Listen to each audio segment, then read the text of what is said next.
집안이 나쁘다고 탓하지 말아라.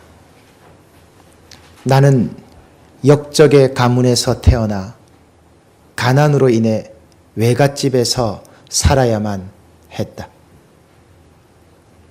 머리가 나쁘다고 탓하지 말아라. 나는 첫 시험에 실패하고 37세의 과거에 급제했다. 몸이 나쁘다고 고민하지 말아라. 나는 평생을 고질병과 위장병과 전염병에 시달려야 했다. 기회가 나에게 오지 않는다고 탓하지 말아라. 나는 47세가 되어서야 장군이 되었다. 사람들이 몰라준다고 원망하지도 말아라. 나는 의심과 오해를 받아서 옥살이를 해야만 했다. 충무공 이순신 장군의 고백입니다. 믿음의 사람이 아니더라도 자신의 환경과 형편과 한계를 극복한 사람들의 공통점이 있습니다. 그것은 다름이 아니라 학벌, 배경, 환경, 건강, 재물, 모든 것, 심지어는 실패까지도 다 뛰어넘은 사람들이라고 하는 점입니다. 실패하는 사람은 구실을 찾지만 한계를 넘어서는 사람은 방법을 찾도록 되어 있기 때문입니다. 우리가 어떤 한계에 있는가 하는 것이 중요한 것이 아니라 그 한계를 극복하는 방법이 무엇인가 하는 것을 발견하는 것이 중요하다라고 하는 점입니다. 자신을 합리화하는 사람은 사실 알고 보면 실패하는 사람입니다. 구실을 찾는다는 의미지요. 내가 이런 선택을 내리는 데는 이렇게 할 수밖에 없었다라고 하는 것입니다. 그것은 구실과 방법의 차이라고 할 수 있습니다.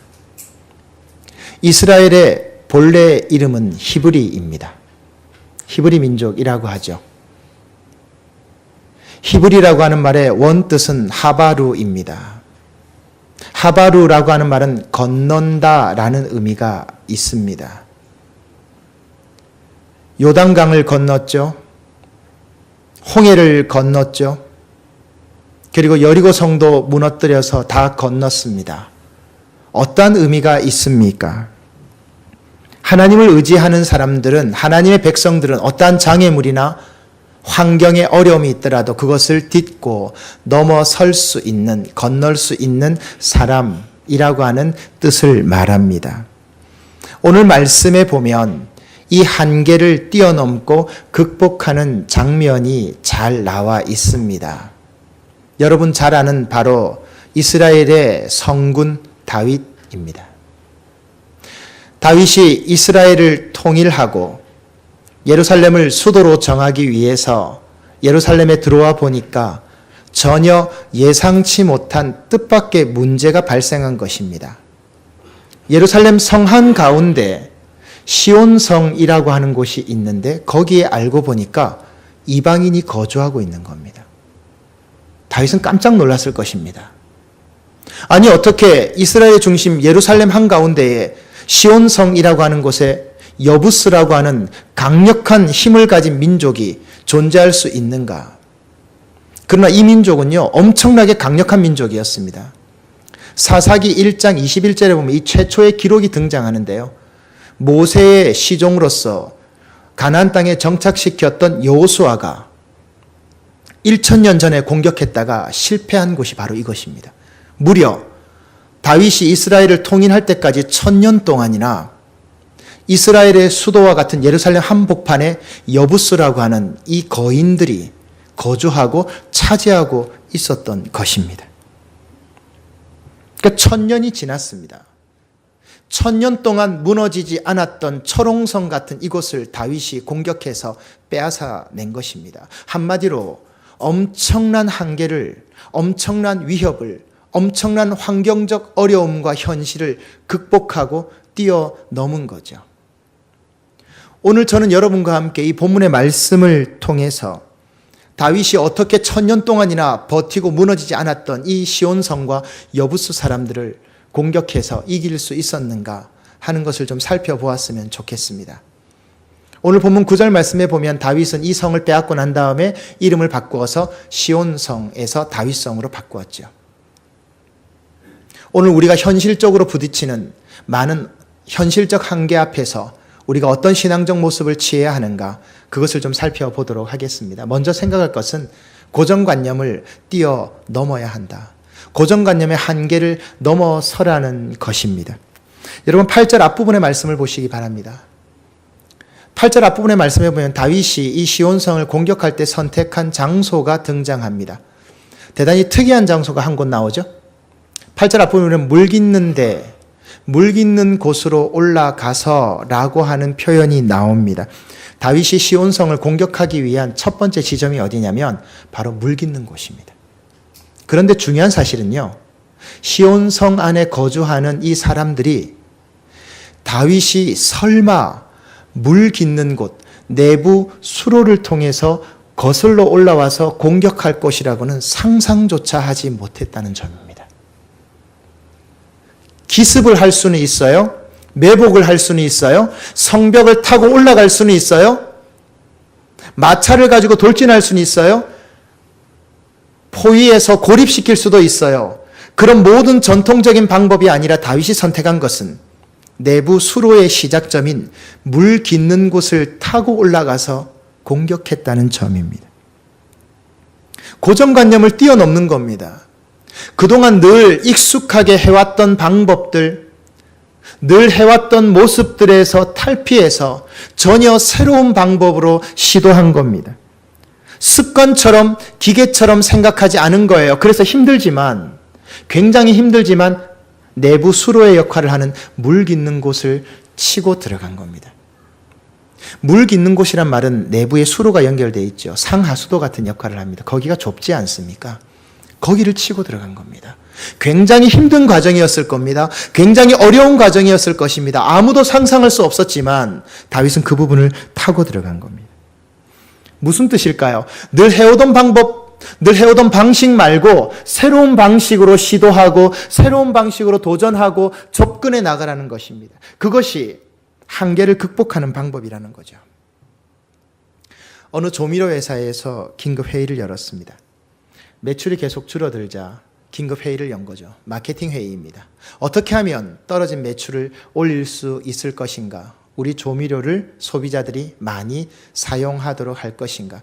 아무리 대책 회의를 해도 한 번 떨어진 매출은 쉽사리 회복되지 않았습니다. 그때 신입사원이 독특한 아이디어를 하나 냅니다. 그게 뭐냐면 조미료통의 입구를 2배 정도 넓히면 좋겠다는 겁니다. 임원들과 직원들은 굉장히 당황했습니다. 이것이 과연 매출과 무슨 상관이 있을까라고 생각을 했지만 이 아이디어는 반영이 됩니다. 그래서 조미료통의 입구가 2배, 그 캔의 입구가 2배로 넓어집니다. 놀라운 사실은요, 그 제품이 출시되고 나서 매출이 2배로 뛰었다는 점입니다. 생각의 접근을 달리한 거예요. 어떻게 하면 우리 제품을 많이 팔 수 있을까가 아니고 어떻게 하면 우리 제품을 쓰는 소비자가 더 편하게, 더 빨리 이 조미료를 많이 사용하고 소비하게 할 것인가 라는 생각에 접근을 한 거죠. 이 시기쯤에 모든 음료수 캔의 그 구멍이 2배 정도 커진 것으로 제가 알고 있습니다. 맥주 캔이 2배로 커졌죠. 마셔보신 분은 잘 알 것입니다. 어느 순간 몇 년 전이죠. 맥주 캔이 2배로 커졌습니다. 그러면서 다른 음료수의 캔들도 다 커졌죠. 마시기가 편해진 겁니다. 이것은 소비의 증가로 왔고요. 이것이 매출로 연결된 거죠. 또 하나 재미있는 사실을 여러분 알고 계십니까? 기저귀 판매하는 기저귀 옆에 생맥주가 전시되어 있다는 사실 아십니까, 여러분? 마트 한번 가보십시오. 기저귀 옆에 생맥주가 있습니다. 왠지 아세요? 부인들이 남편들한테 애기 기저귀 심부름을 시키는 겁니다. 기저귀 사오라는 거예요. 그럼 남편들은 기저귀를 사러 가죠? 내가 이 정도 고생하는데 맥주 한 캔 정도는 마실 수 있겠지라고 생각합니다. 그래서 기저귀를 사는 젊은 아빠들이 맥주를 같이 집어드는 겁니다. 생각의 전환이 일어나는 겁니다. 그뿐이 아닙니다. 굉장히 이런 부분은 우리 생활에 많습니다. 한때 어린아이들이 굉장히 선풍적으로 사용했던 닌텐도라고 하는 오락기계가 있었습니다. 그것 때문에 나이키 신발의 브랜드의 매출이 떨어졌다는 사실 아십니까? 왜일까요? 애들이 닌텐도를 하니까 밖에 안 나가는 거예요. 전혀 아닌 것 같은데 닌텐도를 사용하면서 이게 한 집에 아이들 하나씩 다 가지고 있었거든요. 이걸 사용하면서 아이들이 바깥을 돌아다니지 않으면서 상대적으로 아무 상관이 없는 운동화의 매출이 떨어진 겁니다. 생각의 방향을, 접근의 방향을 달리하라는 겁니다. 그때 하나님께서 우리가 부딪힌 현실의 어려움들을 딛고 일어날 수 있는 힘을 주신다는 거죠. 기계적으로 생각하지 말라는 겁니다. 고정관념으로 한계를 뛰어넘으라는 거예요. 여러분 신앙생활도 마찬가지 아닙니까? 저는 여러분들에게 도전합니다.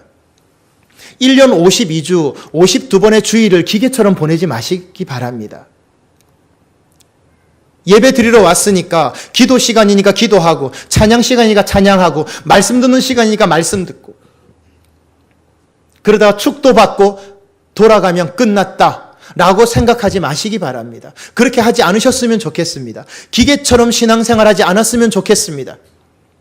적어도 여러분이 한 주일의 첫 시작인 일요일, 주일날 하나님 앞에 나오실 때 오늘 하나님이 나에게 어떤 은혜를 주실까? 내가 어떤 찬양을 부르며 은혜를 받게 될까? 오늘은 내가 기도하면서 어떤 응답을 받게 될까? 어떤 마음의 깨달음을 얻게 될까? 기대하는 마음으로 나오셨으면 좋겠습니다. 그때 1년 52주 드리는 예배가 드릴 때마다 새롭고 드릴 때마다 달라지고 드릴 때마다 기뻐지게 될 것입니다. 하나님은 여러분이 기계처럼 움직이지 않기를 원하십니다. 어떻게 매주일 드리는 기도가 똑같으며 매주일 드리는 찬양이 똑같으며 매주일 드리는 말씀이 똑같을 수 있겠습니까? 그것을 위해서 모든 영역에 있어서의 고정관념들을 다 뛰어넘을 수 있어야 한다는 점입니다. 단지 교회 오는 것만이 안 믿는 사람들과의 구분점이 된다면 이것은 하나님의 능력과 은혜와 무슨 상관이 있겠냐는 거죠.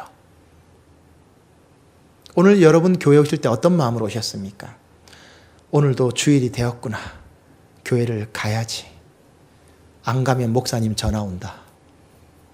혹시 그래서 오셨다면 우리가 그 개념도 그 관념도 뛰어넘어야 되는 거죠. 드릴 때마다 새로운 예배, 들을 때마다 새로운 말씀, 부를 때마다 새로운 은혜는 어디서 오는 것입니까? 기계처럼 신앙생활을 답습하는 내 자신을 깨부술 때만 하나님의 깊은 은혜가 임한다라는 사실입니다. 또 한 가지 우리가 한계를 뛰어넘기 위해서 우리가 넘어서야 할 것은 포기의 한계를 뛰어넘어야 한다는 점입니다. 1000년 동안이나 이스라엘 민족이 그 땅을 차지하지 못했던 것은 여부스 민족이 원래 강력한 민족이기도 했지만 사실은 이스라엘 사람들 스스로가 포기한 것도 있었습니다. 그것을 암시해 주는 말씀이 나옵니다. 여부스 사람들이 다윗을 향해서 한 말을 보면 그 사실을 잘 알 수 있습니다. 여러분 6절의 말씀을 보십시오. 이 여부스 사람들은 굉장히 똑똑한 사람들이었습니다. 다윗과 이스라엘군을 향해서 심리전을 펼칩니다. 뭐라고 펼쳤습니까? 네가 공격해오겠다고 들어와 봐라. 너는 결코 빼앗을 수 없다. 왜냐하면 앞을 보지 못하는 맹인이나 다리를 저는 장애인이라도 너와 싸우면 이길 수 있다. 이렇게 말을 합니다. 고도의 심리전입니다. 우리가 안 지켜도 몸이 불편한 장애인이 이곳을 지켜도 너하고 싸우면 이긴다는 거예요. 말도 안 되는 소리죠. 시각장애인이 보이지 않는데 어떻게 다윗의 막강한 이스라엘군을 대적해서 이길 수 있단 말입니까? 비꼬는 겁니다. 네가 아무리 이스라엘의 용장이요 맹장인 다윗이라 할지라도 이곳은 정복하지 못한다라고 하는 뜻입니다. 근데 여러분 이 말을 들은 다윗이 포기했습니까? 포기하지 않았습니다. 오히려 내부 수로를 비집고 올라가서 마침내 빼앗아 버리고 말았죠. 다윗이 이렇게 할 수 있었던 것은 10절의 말씀과 같이 만군의 여호와 하나님이 함께했기 때문입니다. 만군의 여호와라는 표현을 잘 보셔야 합니다. 그냥 전능하신 하나님이 아닙니다. 전쟁에 능한 여호와란 뜻입니다. 그 하나님을 바라보고 포기하지 않은 거예요. 멈추지 않은 거예요. 좌절하지 않은 거예요. 그래서 하나님이 이기게 해주신 거예요. 여러분, 이것을 뭐라고 하시는지 아십니까? 영적인 기억이라고 합니다. 다윗에게는 영적인 기억이 있었습니다. 여러분 기억하십니까? 다윗과 골리앗의 싸움을 기억하시죠? 골리앗이 다윗을 뭐라고 했습니까? 네가 나를 동네 개쯤 여기고 나왔느냐? 내가 너를 그렇게 만들어 주겠다라고 했죠. 그리고 싸움을 벌였습니다. 다윗이 돌 하나 던져서 그 돌이 골리앗의 이마 중앙에 맞으면서 골리앗이 쓰러졌죠. 다른 사람은 다 몰라도 다윗은 알고 있었습니다. 내가 던진 돌의 방향을 누가 정했는지. 그 돌 한 방에 골리앗이 쓰러지는 모습, 다른 사람은 몰라도 다윗은 알고 있었죠. 다윗은 그 기억을 가지고 있었던 사람입니다. 그러면 항상 좋은 기억만 가지고 있었습니까? 아닙니다. 여러분 기억하시죠? 다윗 일생 일대의 가장 부끄러운 일, 유부녀와의 불륜 사건입니다. 자신의 부하였던 부하의 아내와 불륜을 저지르고 그 부하의 아내가 임신을 하자 그 부하의 남편을 전장터 맨 앞에 세워서 비참하게 죽여버렸던 그 다윗. 주의 종이 나타나서 심한 책망을 듣고 이제 넌 죽는다라는 소리를 듣고 밤새 침대를 눈물로 적시면서 회개 기도하고 하나님이 그 기도를 듣고 그를 사하시며 다시금 세워주셨던 그 영적인 기억. 그렇게 은혜 받고 하나님 앞에 성전 건축하기 위해서 그렇게 애썼지만 하나님 뭐라 하셨습니까? 네 손에는 피를 묻혔기 때문에 성전 건축할 수 없다라고 했을 때 다윗이 포기했습니까? 다윗은 포기하지 않았습니다. 모든 건축 설계도와 건축 자재를 다 준비해 놓고 그의 아들 솔로몬에게 그 솔로몬이 왕이 되었을 때 솔로몬을 통해서 마침내 성전을 건축하고 말았던 사람이 다윗입니다. 다윗에게는 영적인 기억이 있었습니다. 내가 가장 잘 될 때도, 내가 가장 힘들 때도, 내가 가장 어려울 때도 포기하지 않고 나를 붙들어 주신 그 하나님. 그래서 나는 오늘도 시온성을 쳐서 이기게 될 것이다. 다윗은 절대로 포기하지 않았습니다. 얼마나 자존심 상하는 말입니까? 다리 저는 사람도 앞 못 보는 사람도 너하고 싸우면 이긴다는 거예요. 너는 끝났다는 거예요. 근데 다윗이 단순한 자신감이 아니에요. 만군의 여호와 그 하나님 의지하고 달려들어서 철옹성 같았던 1000년 동안 무너지지 않았던 그 성을 다윗이 차지하고 만 것입니다. 여러분 한강 다리 가운데 가장 낮은 다리가 어떤 다리인지 아십니까? 마포대교입니다. 한 15m 정도 된다고 해요. 15m면 아파트 한 5층 정도, 아파트 한 개 층수를 3m 정도 보았을 때 마포대교의 높이가 아파트 한 5층 정도 보면 됩니다. 그래서 참 거기에서 뛰어내려서 자살하는 사람들이 많죠. 몇 년 전이었던가요? 이 마포대교를 감당하는 곳이 영등포 순환구조대라고 합니다. 동아일보에서 이 순환구조대 대장과 인터뷰한 내용이 한번 실린 적이 있습니다. 제가 그거 보면서 참 마음에 많은 생각을 한 적이 있습니다. 동아일보 기자가 순환구조대장에게 묻습니다. 당신 여태까지 건진 사람 중에서 가장 기억에 남는 사람이 누구냐라고 물었더니 구조대장이 이렇게 말합니다. 한 사람을 2번 건진 적이 있었다. 한 번은 살려서 건졌고 한 번은 죽은 채로 건졌다. 마포대교에서 자살 기도자가 물에 뛰어들었다는 얘기를 듣고 출동해서 보니까 20대 젊은 여성 한 명이 머리를 강물에 내고 떠 있더랍니다. 딱 봐도 알겠다는 거죠. 자기 딸 또래여서 얼른 건져서 바로 이제 돌려보내지 않고 자기 사무실에 데려가서 차를 한 잔 대접했다고 합니다. 무엇 때문에 뛰어들었느냐라고 물었더니 그냥 울기만 하더래요. 그래서 너무 안타까워서 그 어머니를 연락해서 잘 해주라. 잘 부탁한다. 내 딸 또래다. 라고 하고 보냈답니다. 한 달 뒤에 양화대교 아래서 사람이 또 떠 있다는 신고를 받고 가보니까 그때 건진 그 여자더랍니다. 이번엔 죽은 채였죠. 그 시신을 건져내고 구조대장이 보트 위에 주저앉았다고 합니다. 그때 무엇을 깨달았느냐? 내가 사람을 물에서 건져낼 수는 있지만 사람을 절망에서 건져낼 수는 없구나. 내가 사람의 육신을 강물에서는 건져낼 수 있지만 그 사람의 절망에서는 건져낼 수 없구나. 이것이 인간의 한계구나라는 생각이 들어서 그 시신을 건져내고 보트 위에 주저앉았다고 합니다. 그게 지금까지도 이 사람에겐 잊혀지지 않는데요. 이것이 인간의 한계구나. 사람의 깊은 절망과 실망은 어떻게 할 수가 없구나. 여러분 생각해 보십시오. 근본적인 한계를 어떻게 인간이 해결할 수 있습니까? 저 사람이 나를 도와줄 수는 있어요. 부분적으로는 가능해요. 어느 정도는 할 수 있어요. 근데 어떻게 건지냐고요. 어떻게 살리냐고요.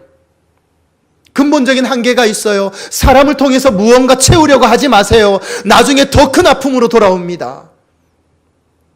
부분적으로는 도울 수 있어요. 절망에서는 절대 건져내지 못합니다. 부부간이 한 입을 덮고 산다고 무천이라고 해서 그 사람의 남편의 절망을, 아내의 절망을 어떻게 해줄 수 있냐고요? 못해요. 못합니다. 할 수 있다라고 생각하는 분이 있을지 몰라도 저는 해보니까 못하겠더라고요. 안 되더라고요. 부모가 자식의 실망과 절망을 건져낼 수 있다고요? 자식이 기쁘게 하면 부모의 실망과 좌절과 절망을 극복하게 할 수 있다고요? 천만의 말씀이 해보세요. 아니 해보셨잖아요. 내 마음에 남는 깊은 고독은, 그 절망은 어느 누구도 할 수 없어요.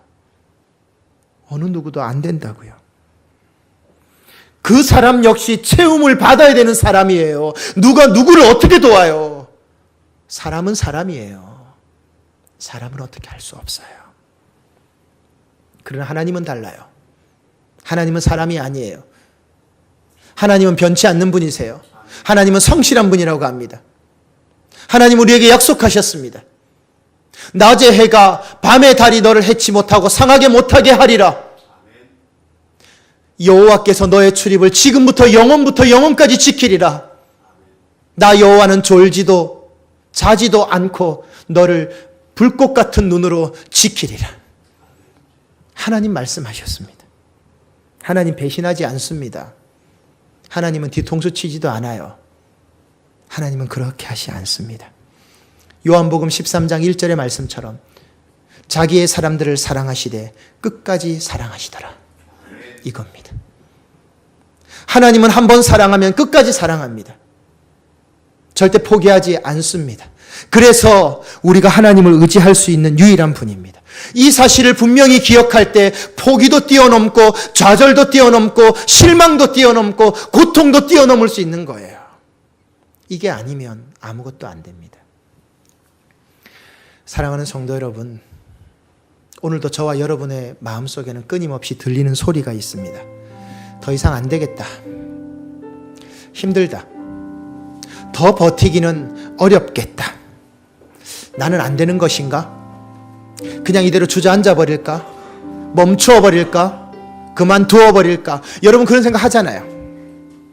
순간순간 하잖아요. 저도 하고요. 여러분도 해요. 정말 이게 맞는 것인가? 정말 이게 내 길이 맞나? 지금 내가 잘 선택한 건가? 내가 정말 계속 이렇게 가도 되는 건가? 우리 안에 깊은 좌절과 실망이 감돌 때가 있습니다. 삶의 무게가 정말 무거울 때가 있습니다. 아니, 가면 갈수록, 나이가 들면 들수록 무거워지는 것 같아요. 정말 그런 것 같아요. 안 믿는 사람처럼 인생 원래 그런 거다 이렇게 하지 않았으면 좋겠습니다. 인생 원래 그렇지 않습니다. 안 믿는 사람들은 소망이 없으니까 그렇게 말하는 거예요. 그렇게 말할 수밖에 없어요. 끝이니까요. 우리는 그렇지 않아요. 능력의 하나님을 바라볼 수 있는 여러분 되시기를 바랍니다. 하나님이 여러분을 불꽃 같은 눈으로 지금 지켜보고 있습니다. 그 하나님과 컨택하십시오. 그 하나님과 눈을 맞추십시오.